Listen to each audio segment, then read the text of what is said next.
Alright, hello and welcome people back to what I believe will probably be the final episode of Katawa Shoujo. So let's get down to it, shall we?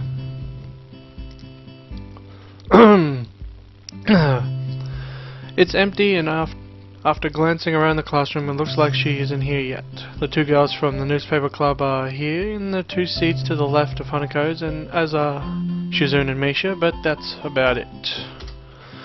We exchange morning greetings before I take my seat. I have to admit that this is a bit of a relief. This gives me at least a few minutes to think. Not that I haven't been doing so previously. Ever since our trip to town, Hanako has been on my mind. I still don't know what to make of my relationship to Hanako. I like her. I can admit that much to myself. I want to protect and shield her from the pain she feels. I really don't think my feelings are just those of friendship anymore. But that said, I feel like I don't even know her. If I made a move on her, how would she take it? Is she in an emotional state that allows her to take a responsible decision about relationship? How would she cope with anything that might happen afterwards? There's also the possibility that I'm just completely misinterpreting Hanako, not a difficult thing to do with everyone whose social skills seem to be very underdeveloped. The sound of footsteps comes up to the door, making me perk up. It ends up just being Mika. She barely acknowledges my presence. When I accidentally make eye contact with her, I'm about to look away, but another person comes in not long after she takes her seat. I feel myself freeze as I see Hanako enter. This isn't a rational reaction, but I have no idea how I should act or what I should say to her. For a moment our eyes meet, and then just as quickly she looks away and moves to her seat without saying a single word. As is now usual for the period following classes, my face is buried deep into a book that I find thoroughly uninteresting. Studying is not something that comes naturally to me. I don't study a lot before coming to Yamako, and until now I've largely managed to cast through this talent alone. It's frustrating that I can't do that anymore. Judging by the faces of the other few students in the library, I don't think I'm alone in the distaste for this. Misery loves company, I suppose. I decided to spend lunchtime with Hanako. Since we haven't had lunch together for a while now, I may as well have spent the time studying, though aside from pathetically small snippets of small talk, there are barely any words said between us. Why does she keep doing this to me? I just want to protect her, to be there for her, but every time I feel like we're coming closer, we end up further away. Are you busy? Hanako. My head whips around in surprise, causing her to retreat in fright. That was bad timing. If I hadn't been thinking about her at that time, I probably wouldn't have been nearly so startled. Sorry, you just startled me. I find myself staring at her longer than I should have, so I go back to the text lying in front of me on the table. I feel more like I'm just staring at the words rather than actually reading. I get the feeling that Hanako can notice this as well, so I sigh and close the book. What's up? I was just wondering what you were reading. She looks a little downcast after my reaction to seeing her. Giving up on the prospect of getting any more work done, I get up and return its book to a nearby shelf. Just an English textbook. Has it helped? It helped me realize that I don't like English, yeah. Hanako gives a small giggle. I may muse on the strange state of our friendship, but I don't know that such little gestures are things that I wouldn't see were I not at least some distance closer to her than when we first met. I look at her for a moment, thinking about what I do and don't know about her. It's a slightly depressing topic. Is something wrong? If I want to know more about her, maybe I should stop being so evasive about it. Talking with Lily as an equal rather than being constantly in fear of causing her to become upset worked fine, so I should just try a straightforward approach with Hanako as well. Hey Hanako, do you mind if I ask you a question? I don't mind. I wanted to know more about what your life was like, your life before coming to Yamako. She hesitates. I briefly consider backing off, but she seems to be taking the question quite seriously. I sit and watch her silently, letting her take her time. She's not making eye contact with me, and it looks almost as if she's arguing with herself into letting herself open up to me more. Her answer finally comes in a stiff, almost reluctant nod, and she looks far more tense than she did before I'd asked. Okay, but in return you have to tell me about your life as well. I nod and follow her and follow her as she begins to walk out the library so we can talk. By now most of the students have already left the main building, so apart from a few people hovering around club rooms and the hallways are largely empty. I guess we'll start with coming to Yamako. Let's see, I was in a hospital when my parents first told me about Yamako Academy. The doctors told me I shouldn't go to my school anymore. The parents agreed and persuaded me to apply to Yamako, even though it would mean leaving away, that's weird, from them for the first, living away. Oh, that's weird. Completely read that wrong. It must have been hard for you. Well, yeah, I have to admit that it was. Both my parents worked long hours and full-time, so having to leave responsibly independent wasn't anything new to me. It was the fact that I was going to a school for disabled students that hit the hardest, I think. And you? A small group of chattering girls passes us as we near the stairs, with Hanako pressing herself tightly to my side until we reach the ground floor. She doesn't usually come this close while just walking in the school, so I am left a little put off. The staff at the orphanage offered me some options on what I could do. Middle school hadn't been good, so I thought that Yamako might be better. It was isolated, and I thought it would be easier to get here by most of the others being disabled. It's pretty ironic that the reasons Hanako looked forward to Yamako are the exact reasons I hated the idea. To me, it felt like I was being shunted somewhere away from society and everyone I knew. To Hanako, that was probably an inviting prospect. What was life like at the orphanage? It was okay. The staff there were nice and they took care of us. The children there didn't talk to me much, but I didn't really talk to them with them either, so I didn't mind. The orphanage had a little library, so I started to read to pass the time. The staff didn't mind it because it made me easier to handle than many of the other students. Children. You didn't make any friends there? No, I think my life was on hold. During that time I knew that I didn't mind. To think her life was on hold for all that time, though, depending on when the fire happened, that was a huge chunk of her life. No parents, no friends, apparently no relatives. We walked through the door into the courtyard. I expected to need to avert my eyes from the sun, but by now it's well into sunset. Hanako's eyes keep flickering to me, so I look away from her for a bit. What was it like in the hospital? I quickly cleared my thoughts and tried to refocus them. I hesitated for a bit, but I know that I have to tell her. We're close enough for her to feel comfortable telling me this, so it's only fair that whatever that is. I know what it is, but for some reason I simply can't say it. It was okay at times, but at others it was pretty bad. At the beginning everyone sent their sympathies and came to visit often. It was just like breaking an arm or something. Meeting all my friends was one of the good times. Hanako came in often as well, more often than anyone else. But there were bad times too, and my friends slowly stopped visiting, and I began to realize how grave my situation was. It reminded me that this wasn't just a broken limb, but that I was now a different person than before. Even the times Hanako would spend with me became torturous. By the end we were reluctant to silence, whereas before she'd be talking constantly. But that's how Hanako always was. She may have been a fragile person, but she would talk constantly to try and hide that fact. Not about anything in particular, just talk. I think the three lowest points would have been when my parents told me I wouldn't be going to my old school anymore, my birthday passed while in the hospital, and when Hanako left for the last time. We leave the school building behind us as we begin to follow the main path through the gardens. There may have been the odd bystander in the school building, but outside we're practically alone. What was your middle school like? I liked it. I grew up in a really Mediterranean area, and the middle school was nearby, so it was pretty crowded. I didn't mind it, probably because I'm used to being in crowds and all around a lot of other people.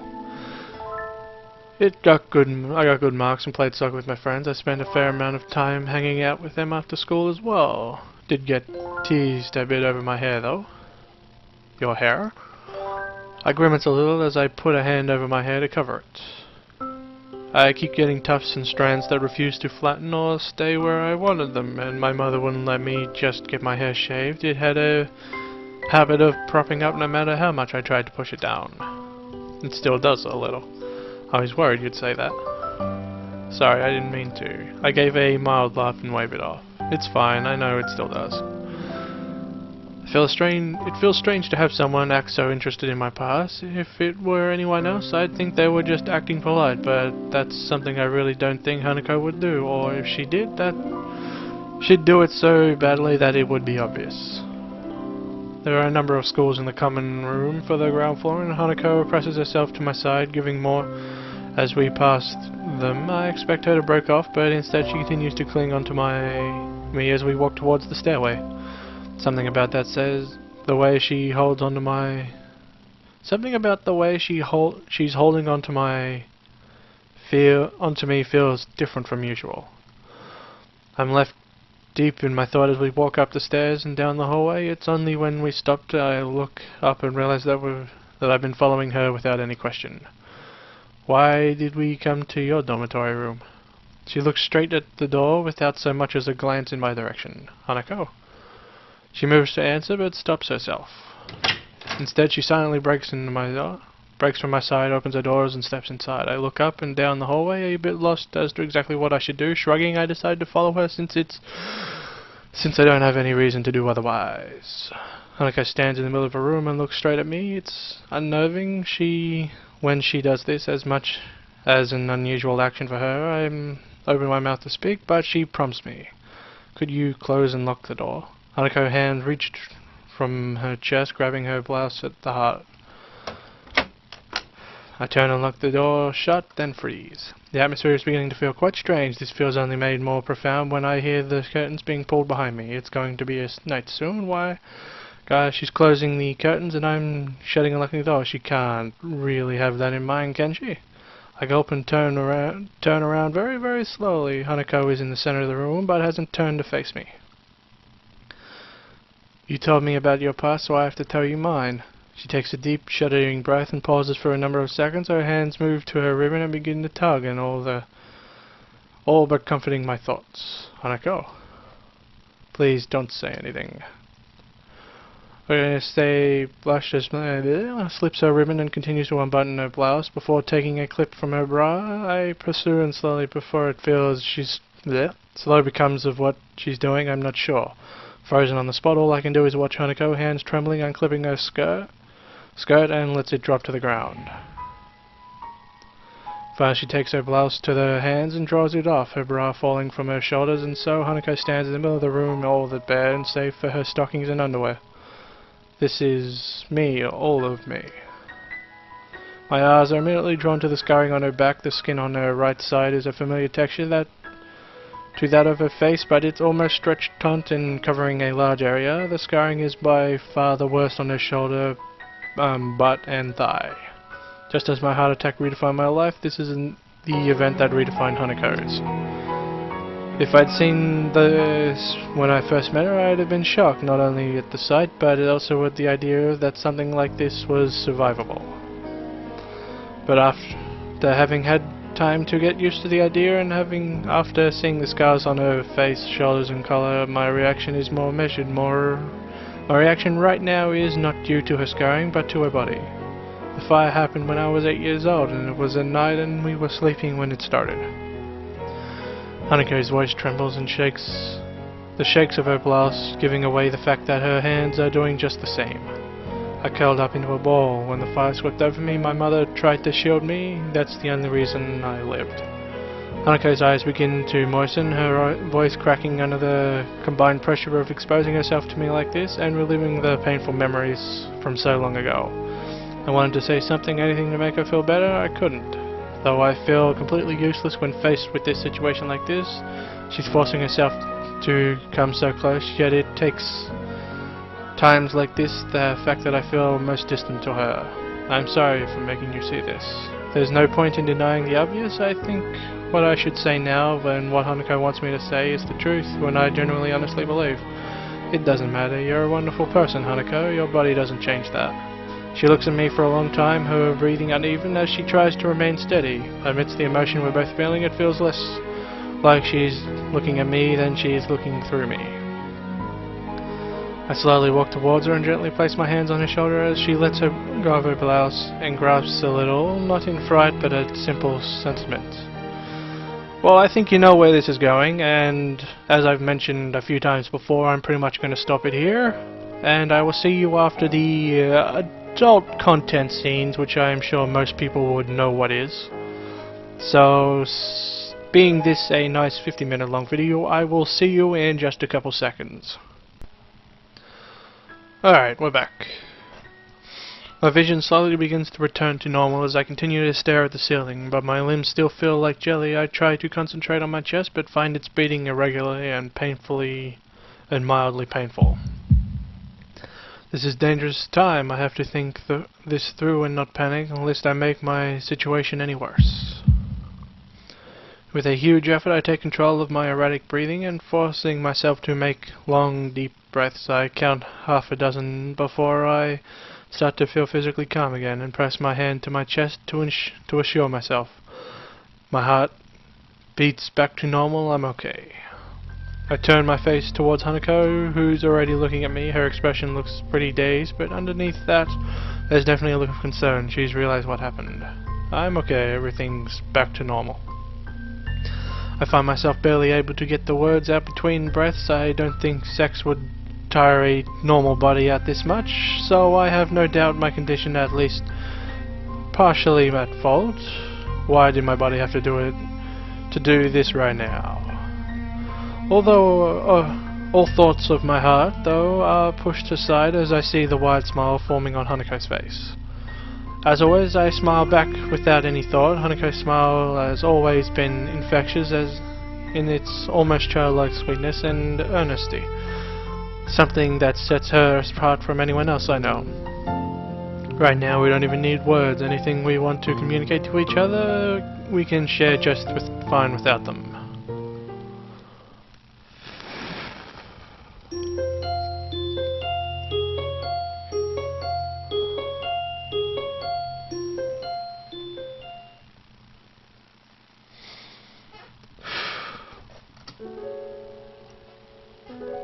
My eyes feel heavy as they slowly open, the light from outside making me blink a bit to let them just adjust. My body feels like lead and my head feels just as heavy.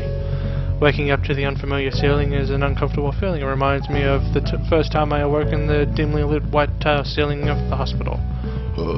It's only after spending a few seconds staring up at it I realize where I am. This is Hanako's dormitory room.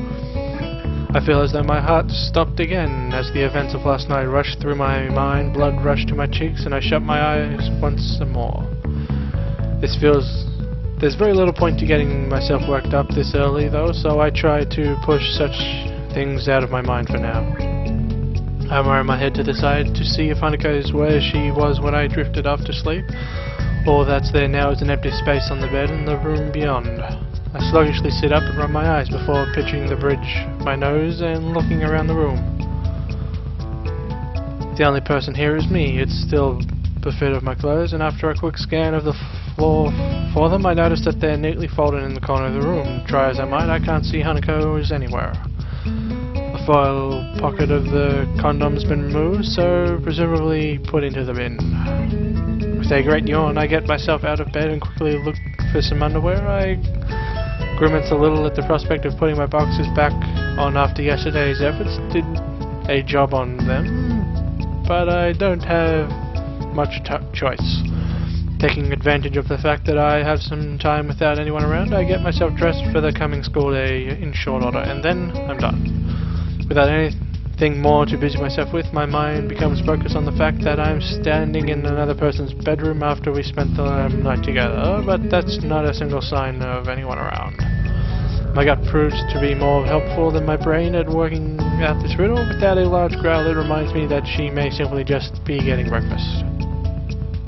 I would have liked to have woke up next to her, but maybe it's a good thing that I have a few moments alone. Hanako's room as well as always, is quite bleak in appearance. There are other precious few decorations and practically no personal artifacts that aren't hidden away in the cupboards and drawers. She lived here for 3 years, but the room looks as if it's barely been occupied for a single day. I shouldn't overthink this. She might just like living this way, as some do. Having the ability to put out such low stock in physical possessions does have its advantage, but even so it feels a little disconcerting given her past. She said she viewed herself as having had her life on hold while at the orphanage. She certainly lives as if she still does, but after what happened last night, it's pretty hard to imagine that she still thinks that way. The sound of the handle creaks open through my thoughts and turn to face it. Sure enough, Hanako comes through and shuts the door behind her. She has what seems to be 2 microwave instant meals in her hands, so this is a little different. Good morning, Hanako. Morning. She gives a little bow before making her way to her desk, setting down both the plates. I can now see that the small satay dishes, their contents steaming with a fork stuck inside the rice of each. I give thanks to her for bringing them to me, and we each take one and get down to eating. She sits on her desk while I sit on the side of her bed. I don't think talking while eating, so the silence between us isn't annoying in of itself, and the fact that it only exists because we don't quite know what to say to each other, that's off-putting. Hanako glances toward me every so often as she eats. I only notice her doing so because I'm doing just the same thing. We're eating together as if we're a couple. We even had sex last night. At first, for both of us, something feels wrong though. Maybe that's why we can't even say a word to each other as we finish our plates and leave them in the sink. Often that's why we leave Hanako's room without holding our hands or making small talk. Maybe that's why it feels as if we're further apart than we've ever been before. We enter the classroom together. Neither of us say much as a glance at each other. Just after we do so, I realize that this may have been a mistake. Shizune lifts her eyebrow at the sight, her suspicion raised. We each center aside between the classroom's desks and look to each other. I'm not quite sure what I should say. Does she want me to address her as girlfriend? I don't think our relationship was... that's why this feels so strange. See ya. Okay. I awkwardly hold up a hand as we part and take our seats at our respective desks. I don't even look at her I feel like the gulf between Hanako and I is because of me. Shizune begins to make her way towards me, but then Matao enters the room. I'm thankful for his arrival, being so well-timed, drawing Shizune and her questioning away to quite another time. I wouldn't have been able to answer her anyway. I look at Hanako, but I've never told her what my feelings are. Hanako never said she saw me as anything beyond a friend either, yet despite that we slept together. The bell to signal the beginning of lunch rings out. Matao is taken a little off guard, his chemistry lecture being cut off mid-sentence, much to his... whatever that word is. For the entirety of the class, his rambling has passed through one ear and out the other. As my mind mulls over the question of Hanako, I can't get her out of my head. Now I've managed to wind myself up a bit. I realize that she never said yes to what we did. She didn't say no either, but would she have been able to? She's extremely submissive at the best of times, and no doubt it took an gargantuan effort to show me her scarring. I decided to try at least make conversation with her. That would have been better than monosyllabic communication. That would have been most we've managed such often so far today. I walk up to her desk intending to chat, but she awkwardly blushes and looks down even before I've come up to her. Take a breath to speak, but find myself lost for words. What in the world should I say to her? Hearing approaching footsteps in turn, I turn to see Shizune and Misha already making their way towards us, no doubt with the intent to start asking troublesome things. A couple of other students look at us, gossiping between themselves as they throw alongside glances. They must also have noticed Hanako and I coming together earlier. I open my mouth to reassure Hanako, but she prompts me. And away she goes. She gets out of her chair and dashes for the door. A couple of the books and pens that were left on her desk sent flying as she rushes. Not many people seem to care about this event. A few look around to see what all the fuss is about, but go back to what they were previously doing soon after. I left desperately looking at the door, then Hanako disappears out of it. The idea of running after her presses my mind, but I'm fairly sure that Hanako can run faster than I can. And besides, what would I say to her once I caught up anyway? Eventually, I simply crouch down and begin picking up the items that had fallen to the ground. I feel low in every way, reduced to this as a student passes me by out of their room. I feel a tap on my shoulder. I look up to see Shizune and Misha looking at me curiously about this situation. Written on their faces, mixed with slightly apologetic look on the idea they were partially responsible for what just happened. The Chen, if we can help at all. I just shake my head. This isn't a matter for them, and from Shizune's expressions and the tone of Misha's voice, I think they know the same thing. Shizune acknowledges my response and gives a solemn bow before making her way out of the room. Misha soon follows her, obediently following her role as Shizune's shadow. Huh, interesting. Pick myself up, books and pens in hand, and place them inside Hanako's desk. With the classroom now empty, I end up just leaning against her desk and thinking to myself in silence. Oh god. Gonna take a quick drink. You guys can read this.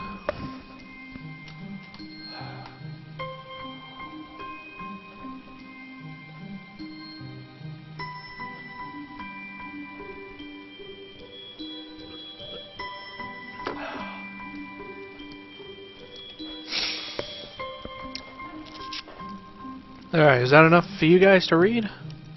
Alright, now I'll continue on with this part. I know that there's a wall that Hanako has between me and her. It's been hitting that wall every time I've tried to interact with her on any level. But now I'm beginning to think that I have my own wall between us just as much as she does. She had to practically drag my past out of me, and mine much less traumatic than hers. I wanted to say it because I haven't had long to adjust since my heart attack, but I know full well that it would just be an excuse. The one time I can recall when it really felt like she was opening up to me on her own accord when we were playing billiards in the city. I was the one who stopped her from going further. I want to know Hanako better. I want to save our relationship, if not begin a real relationship with her. My mind begins to tick as I sit against the desk, thinking to myself in the empty classroom that we've spent so much time together. I have to talk to Hanako. At this rate, it may not end up being 50 minutes. Maybe less. But still, this will be a nice, long, extended video.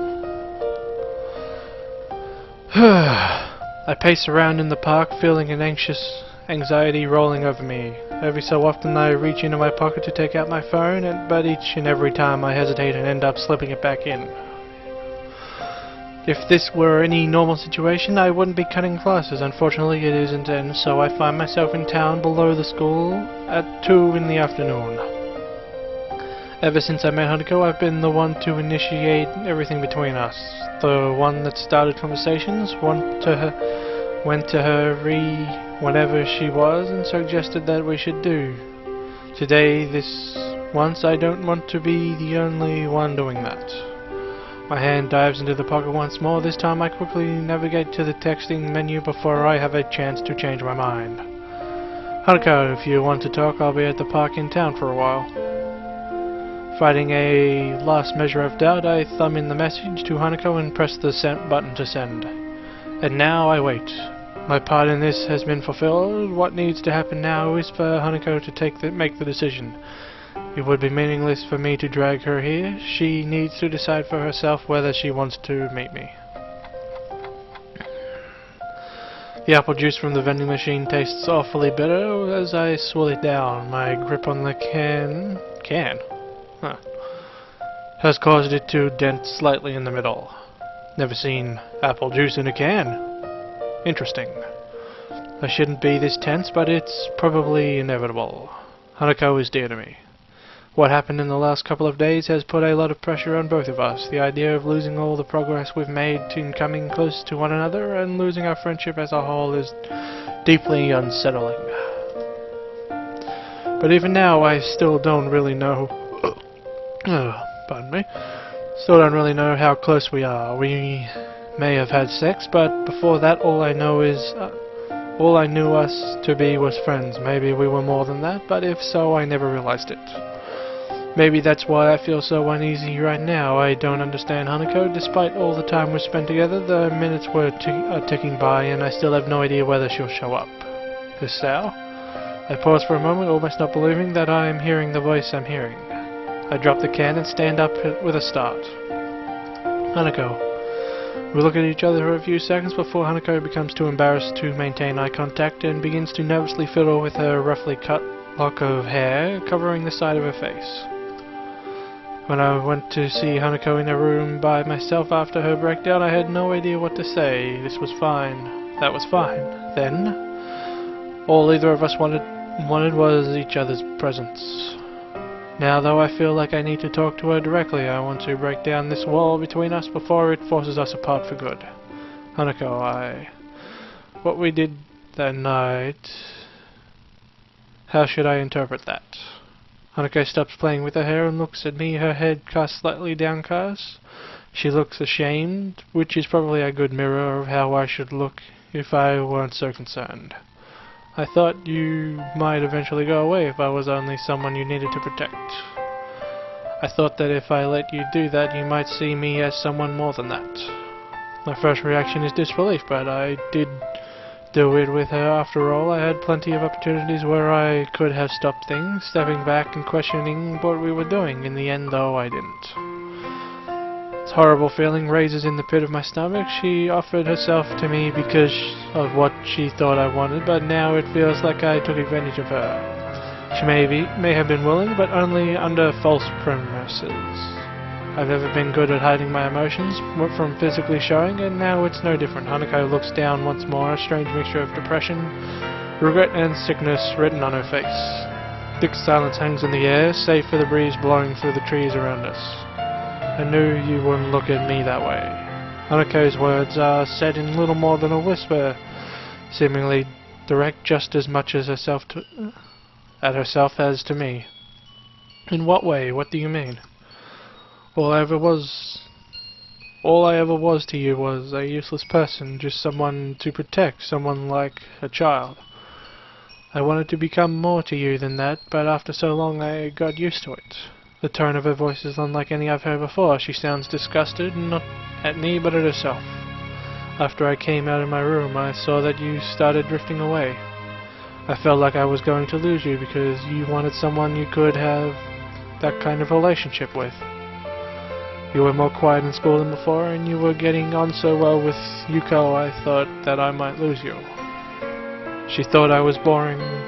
I was bored of her What? She thought I was bored of her because I wanted a romantic relationship, but we're friends, right? I wouldn't just abandon you like that, even if what you're saying was true. Friendship was something I thought I'd given up on. I stopped believing in others after what happened after the accident.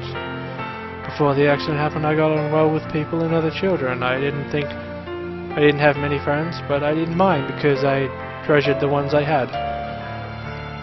Afterwards, though, I was called names by the others and teased a lot. It hurt really deeply. The teachers tried to help, but they couldn't do much. And even many of them recoiled just at the sight of me. Among those calling names and teasing were the ones I thought were my closest friends. Then I believed that it didn't matter if anyone else acknowledged me. All my existence ever did was make people troubled. After all, it was easier if I just didn't exist. But after meeting Lily, then you, I tried, but I couldn't make myself think that way again. All that time she didn't trust me. She thought that I, just like anyone else in her life, that she was worthless, someone to throw away once I got bored of being with her. That hurts. The one kind of person I never ever wanted to seem as, because I knew better than most just how horrible it feels to be thrown away by those I thought like me. She cracked from the memories she was bringing up. I feel useless, completely unable to console her. In a strange way, though, I am almost thankful that she's allowing me to know this. The walls between us is going away, even if it hurts so badly to bring it down. Hanako, if you'd just told me. Was I wrong? Of course She wasn't Hanako wasn't wrong. It's difficult to force myself to admit this, but I know trying to deny it is pointless. To me and to Lily, she was someone we tried to protect. She had become to me what I become to my friends after my heart attack, a broken person. I liked her, possibly even loved her, and I never acted on that precisely because I thought she was so fragile. I mean, I don't look at you that way now. I got worried about you after what happened to you in class, and I thought I would try to protect you. When you locked yourself in your room, though, I got afraid and thought you were rejecting me, and it forced me to think a lot about different things. I wasn't rejecting you. She blurts it out with an almost scared tone in her voice, taking me off guard. She quickly becomes embarrassed by the outburst before clenching her fists and working through what she just said in her mind. I would never do that, not to you. Even though I was scared, even though I tried to push you away, you still tried to get closer to me. I locked myself away because I was just a burden to you, to Lily, to everyone. Every birthday was the same, everyone doing their best to pretend that I mattered, everyone pretending everything was alright for that one day of the year. I didn't want to exist, but they wouldn't let me. Even after meeting Lily, everything was the same. I was as useless as I had always been, unable to do anything for her or for myself. I didn't want to be that way to you. Lily and I were completely wrong from what she said. Everything we did for her, it would have only made her feel worse. Even what little I thought I had right about her was a complete misjudgment.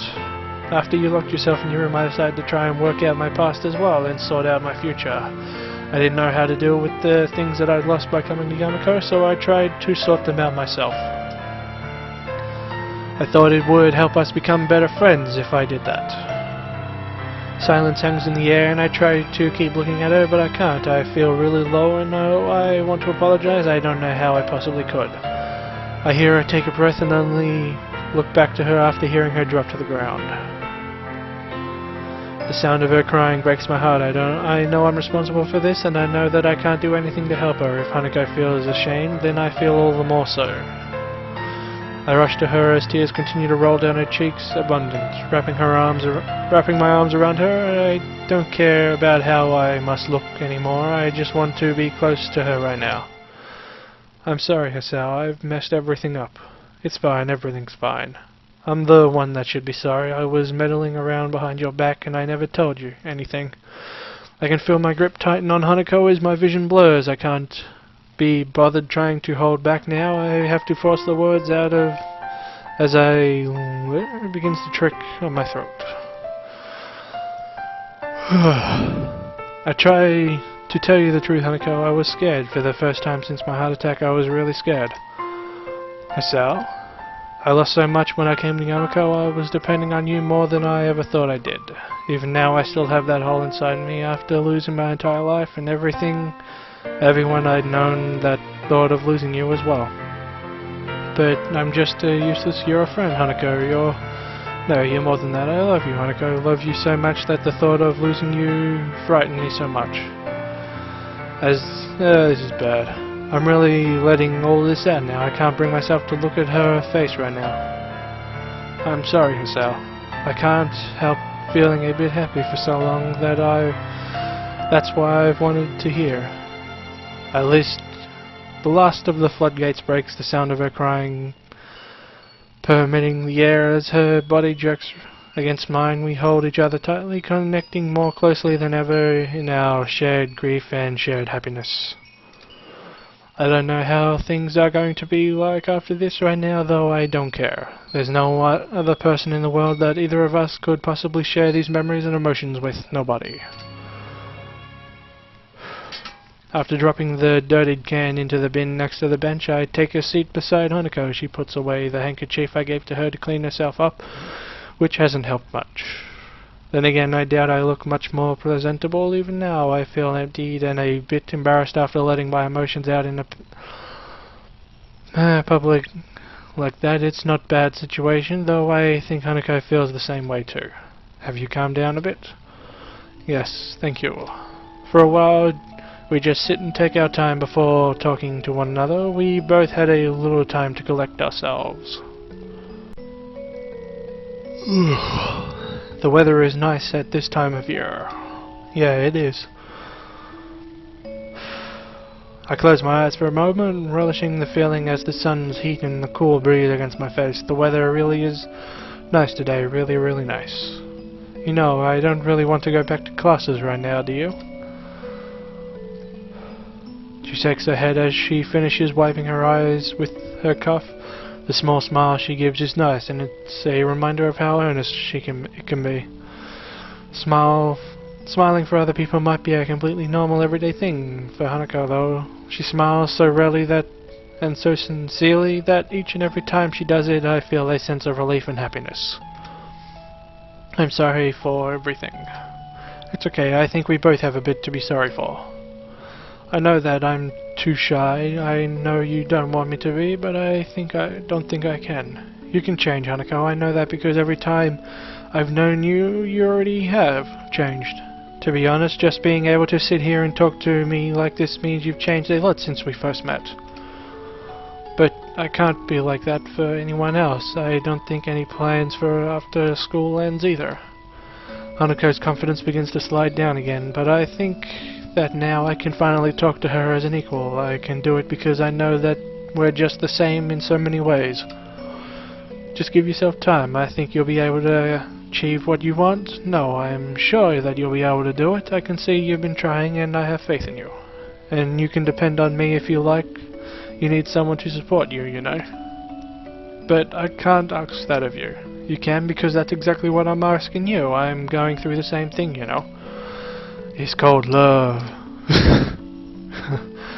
Hanako smiles before I get off the bench and dust myself off. She seems to be She does the same in short measure. I'm kinda hungry. You wanna grab something to eat? She nods vigorously, the way she's smiling, the way she's acting, even just the general air she gives off. I feel as if this is the first time I've seen her generally happy. We both make our way onto the street, walking beside each other. Hisao? Yeah? I think I don't really understand you. I don't think I understand you either. I believe that's fine, though. There's not a single hint of despair in her voice. Not understanding each other is only natural. The walls we'll set up between ourselves couldn't possibly be broken down in a single day. But that's fine. As long as we take it day by day and try to understand one another, I think everything will be okay. As we walk down the street, though, Hanako's eyes flicker to my face and break to the street rapidly. Is something on your mind? You look restless. She slows before stopping completely. When I turn to meet her, she takes a long deep breath, looking at my face intently. The expression, I saw it once before on her face, just once when I accidentally surprised her in her room. I think I have something I need to give you. What is it? You don't need to be evasive about it. I want to give you this for a long, long time, but now that I need to, it's too embarrassing. Don't worry, I'll accept whatever it is. She gives a sweet, bashful smile before taking my shoulder in her hand. Then please accept my first gift to you, Hisao. Hanako.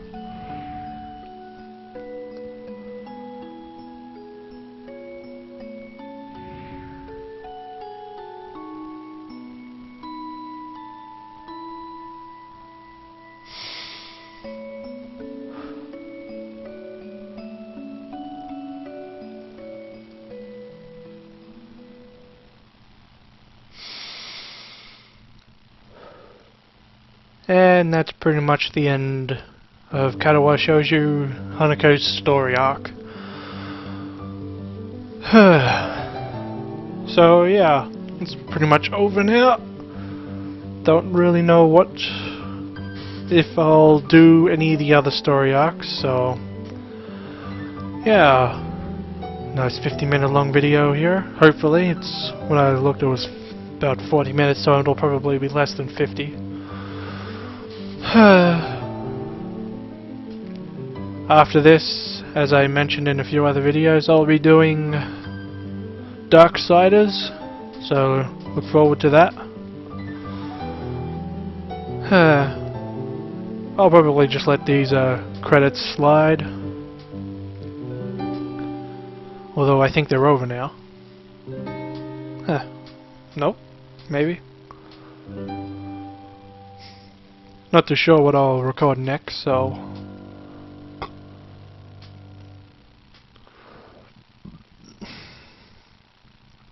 Alright, so that seems like the end of the credits. So yeah, see you guys in Darksiders, and a possible another story arc for this.